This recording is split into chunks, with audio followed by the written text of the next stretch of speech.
Eu vou contar uma história para vocês que aconteceu comigo quando eu ainda era novo de tudo. Desses tempos em que a gente acreditava que coragem resolvia qualquer coisa e que medo era só falta de costume. Hoje eu sei que não é bem assim.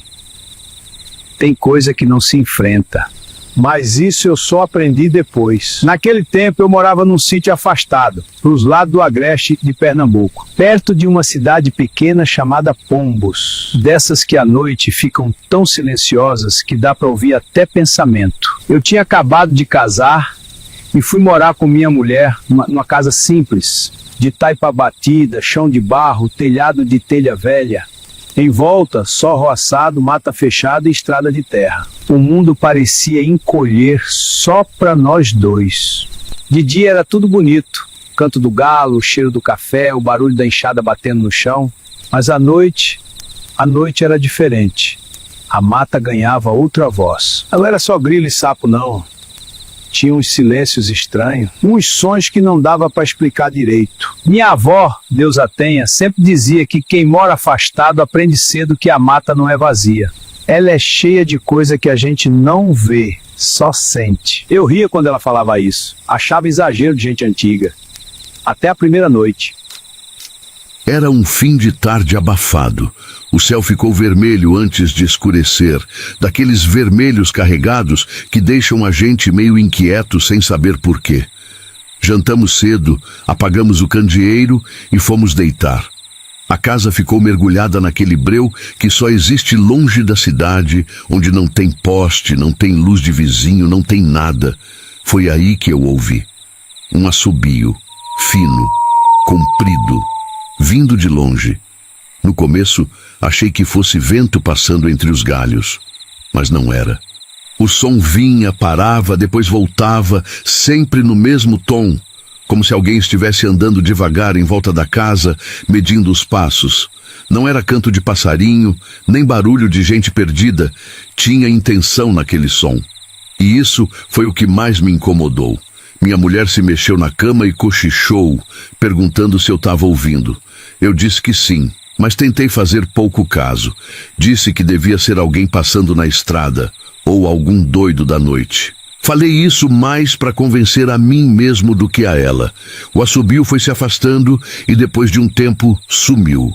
Dormimos mal. No outro dia, comentei o caso com um vizinho mais velho, desses que conhecem tudo de mata.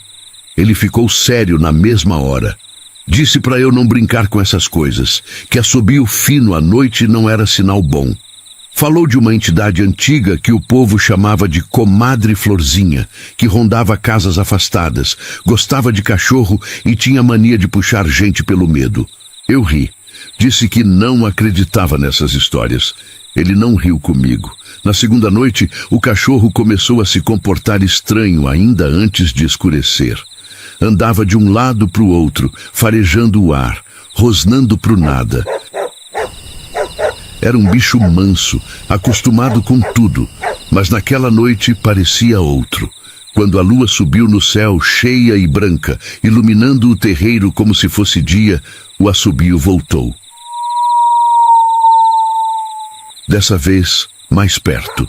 Não vinha mais só de um canto, parecia dar volta na casa. O cachorro começou a latir desesperado, com aquele latido que não é de aviso, é de pedido de socorro. Entre um latido e outro, vinha um som seco, como se alguém estivesse estalando um chicote no ar. Meu corpo gelou. O cachorro chorava, se encolhia, depois avançava de novo, como se estivesse apanhando de algo que a gente não via. Cada estalo vinha acompanhado de um gemido. Eu queria sair, queria abrir a porta, mas as pernas não obedeciam. A sensação era de que, se eu botasse o pé para fora, não voltava mais. Ficamos ali parados, ouvindo, até que, de repente, tudo parou. Nem latido, nem assobio, nem chicote. Um silêncio pesado tomou conta do terreiro, desses que doem no ouvido. Esperei mais um tempo, juntei a pouca coragem que restava e abri a porta devagar. Não tinha nada. O terreiro vazio, a lua no alto, o vento parado, o cachorro sumiu. Chamei pelo nome dele até a voz falhar. Andei em volta da casa, fui até a cerca, iluminei com a lamparina. Nada. Nenhum rastro, nenhum sinal de luta, como se o bicho tivesse sido arrancado do mundo. No outro dia, procurei por todo canto. Beira de rio, mata, estrada. Nunca mais encontrei nem ossada, nem vestígio. Nada. Depois disso, comecei a ouvir histórias parecidas. Gente que perdeu animal, gente que ouviu assobio chamando pelo nome, gente que se perdeu em estrada conhecida e só escapou rezando. Cada relato era diferente, mas todos tinham o mesmo gosto amargo no fim. Foi aí que eu entendi que tem coisa que não precisa aparecer para ser real, e que o sertão, quando quer ensinar, ensina do jeito mais duro. E isso foi só o começo. Depois daquele acontecido, eu nunca mais fui o mesmo. Quem perde um bicho daquele jeito entende. Não é só a falta, é a pergunta que fica roendo por dentro. A gente tenta seguir a vida, mas passa a prestar atenção em coisa que antes ignorava. Som de mato, silêncio comprido, estrada vazia. Tudo começa a falar com a gente. Anos depois, já morando mais para dentro do sertão, para os lados de Patos, na Paraíba, eu precisei viajar de noite com a família. Naquele tempo, estrada boa era luxo. O que tinha era pista estreita, curva fechada e muito matagal dos dois lados.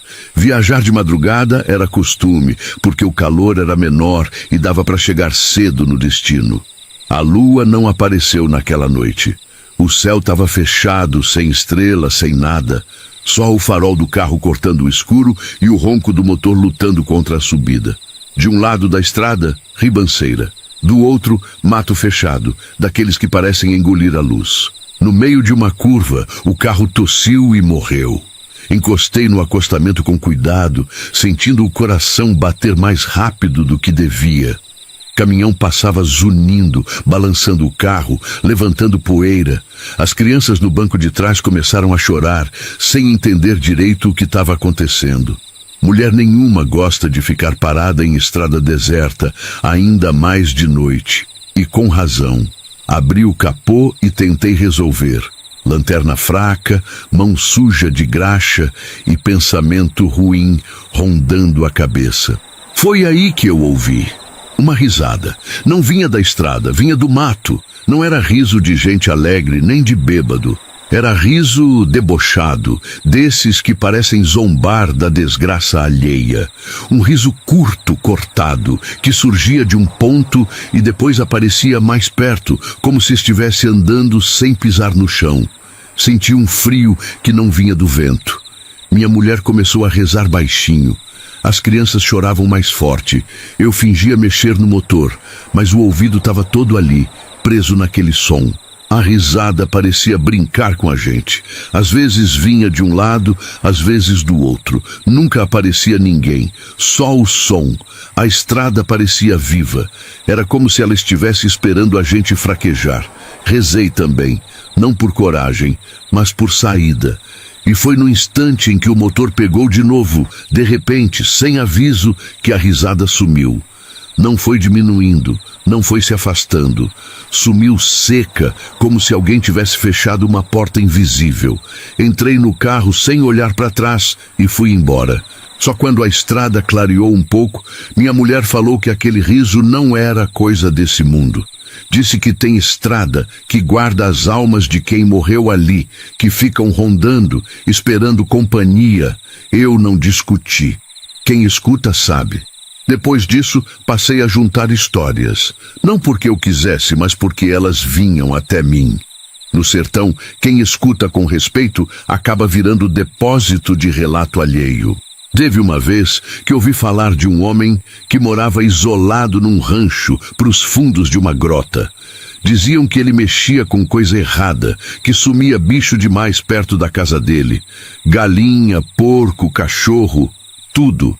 Até que um fazendeiro perdeu um bezerro e resolveu vigiar. O que ele viu naquela noite nunca mais saiu da cabeça dele. Uma coisa que andava torta, de 4, mas tinha olho de gente e brilho de bicho. Quando a espingarda falou, o grito que saiu não foi humano. No chão, depois, não tinha fera nenhuma. Era o homem do rancho. Ninguém nunca foi preso por isso. Tem lugar que a lei não alcança. Só o medo. Outra história que me marcou foi de uma noite de São João. Festa bonita, fogueira alta, cheiro de milho e canjica. Uma mulher escorregou numa escada de pedra e caiu feio, como se alguém tivesse puxado o pé dela. Não tinha ninguém atrás. Dias depois, a mãe dela se perdeu dentro de um ônibus que pegava todo dia, como se a cabeça tivesse sido embaralhada. Coincidência? No sertão, a gente aprende cedo que nem tudo é acaso. O assobio, a risada, o chamado, tudo faz parte da mesma coisa. Não é para matar, não é para atacar sempre. Às vezes é só para lembrar que a gente não manda em tudo, que tem coisa antiga rondando por aí, esperando respeito. Hoje, mais velho, eu não rio mais dessas histórias. Quando escuto assobio à noite, eu entro, fecho a porta e faço silêncio. Quando passo por estrada deserta, rezo. Quando alguém mais novo debocha, eu deixo. Cada um aprende do jeito que precisa. Eu aprendi perdendo um cachorro, enfrentando estrada morta e ouvindo riso no escuro. E se tem uma coisa que eu digo para quem escuta é isso: o sertão não inventa medo, ele só revela. E quem não respeita acaba virando história para outro contar.